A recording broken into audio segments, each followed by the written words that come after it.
पंजाब के मुख्यमंत्री उनके पांवों में जाके सिर झुकाया करते थे। आज वही भगवंत मान जी उनके सामने आंख में आंख डाल के देखने की हिमाकत कर रहे हैं। 94 के करीब एमएलए हैं, उनके साथ में गनमैन है, एक जिप्सी दी हुई है, तेल पंजाब के लोगों के जेब से फूका जा रहा है। 200 गाड़ियां वहां पे पहुंची हैं। सिर्फ केजरीवाल साहब ये दिखाना चाहते थे भगवंत मान को कि अभी मैं बॉस हूं। केजरीवाल साहब अपनी खोई हुई जमीन पंजाब में ढूंढ रहे हैं, भगवंत मान जी अपनी कुर्सी को चिपके हुए बैठे हैं। और दोनों ये भूल रहे हैं कि इसके अलावा भी वहां पे 92-93 एमएलए जो हैं वो भी भगवंत मान जी की कार्यशैली से, लोगों के गुस्से से परेशान है। तो ना तो केजरीवाल साहब भगवंत मान जी को बदलने की आज हैसियत रखते हैं, ना ही भगवंत मान जी की ऐसी कोई पकड़ अपने एमएलए के अंदर है कि वो अपनी कुर्सी बचा पाए। देखिए, पंजाब और दिल्ली के बीच में, वैसे तो आज हमेशा ही पंजाब और दिल्ली के बीच में एक कश्मकश चलती रहती है, परंतु अब विद इन पार्टी आम आदमी पार्टी का जो दिल्ली उनके सुप्रीमो जो थे, सो कॉल्ड सुप्रीमो, और द एर्स्टवाइल जो 5 तारीख तक यहाँ पे थे सुप्रीमो, उनके बीच में कशमकश चल रही है। उसी के चलते हुए अपनी इनसिक्योरिटीज, अपनी कमजोरियों को ढांकने के लिए केजरीवाल साहब ने सारे एमएलए वहां पे समन कर लिए। पंजाब के 94 के करीब एमएलए हैं, उनके साथ में गनमैन है, एक जिप्सी दी हुई है, तेल पंजाब के लोगों के जेब से फूका जा रहा है। 200 गाड़ियां वहां पे पहुंची हैं। सिर्फ केजरीवाल साहब ये दिखाना चाहते थे भगवंत मान को कि अभी मैं बॉस हूं, जो अब मुझे लगता नहीं कि उनको लोग कोई बॉस मानने को तैयार हैं। जो कल तक पंजाब के मुख्यमंत्री उनके पांवों में जाके सिर झुकाया करते थे, आज वही भगवंत मान जी उनके सामने आंख में आंख डाल के देखने की हिमाकत कर रहे हैं। और उसी को लेके चलते हुए आज मुझे लगता है कि वहां पे काफी सख्त दवाई पिलाई गई है, कड़वे दवाई भगवंत मान जी को पिलाई गई है, जिसके चलते हुए आज जब मीडिया से बात कर रहे थे भगवंत मान जी, तो उनके सुर ताल आपस में मिल नहीं रहे थे। आज वो खिलाए हुए थे, परंतु उन्होंने हिमाकत की है, क्योंकि वो भी कमजोरी भांप रहे हैं।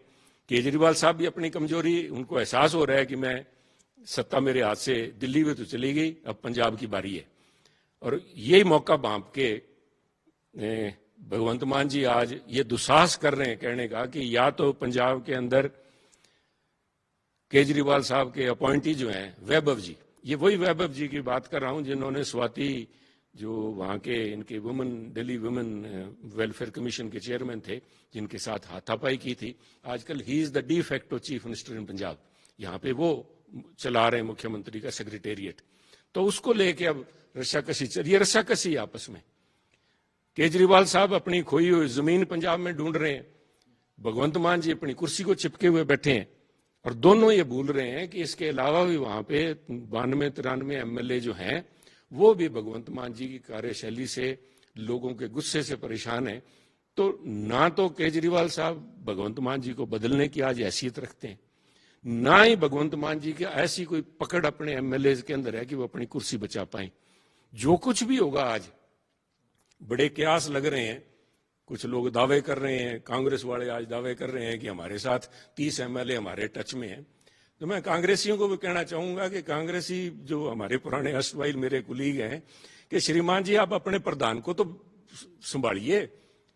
आप कह रहे हो कि आम आदमी पार्टी के एमएलए मेरे साथ, बाजवा जी कह रहे हैं कि मेरे साथ टच में है, तो मैं बाजवा जी से सवाल पूछना चाहूंगा कि बाजवा साहब अपने प्रधान से तो पूछिए, वो तो खुद भगवंत मान जी के टच में, उनके पैरों में जाके अपनी जान बचाने की बात कर रहे हैं। तो कौन किसके टच में, ये छोड़िए, ये गिरेंगे या नहीं गिरेंगे, ये बात आज पंजाब के जो एमएलए हैं आम आदमी पार्टी के, उनके ऊपर निर्भर करती है कि क्या वो किसी और को अपना नेता इकट्ठा करके मानने में, क्योंकि वहां भी धड़ेबाजी चल रही है। अभी कुछ दिन पहले उनके प्रधान जी का भी बयान आया था कि पंजाब के अंदर हिंदू मुख्यमंत्री क्यों नहीं हो सकता, और बाकी और भी लोग, कईयों ने अचकने सिला के रखी हुई हैं। तो ये जो अभी तो मैं समझता हूं कि अभी तो आगे आगे देखिए होता है क्या, परंतु इन सब की भूमिका इसके अंदर गौण है। ना तो केजरीवाल साहब आज की इस हैसियत में, वो तो अपनी जान बचाने, उनको जान के लाले हैं, और यहाँ पंजाब में पंजाब की पंजाबियों को अपनी जान के लाले हैं, क्योंकि गुंडागर्दी, फिरौतियां, gangsters, mafia, drug mafia, land mafia, दारू माफिया, हर किस्म के माफिया आज उनकी चलबल है। इसलिए मैं समझता हूं जो कुछ हो रहा है ये पंजाब का दुर्भाग्य है। ये आम आदमी पार्टी को एक बदलाव के चक्कर में बहुत महंगा बदलाव पड़ा है पंजाब के लोगों को, परंतु ये लोकतंत्र है, अभी 2 साल और इनके बाकी हैं।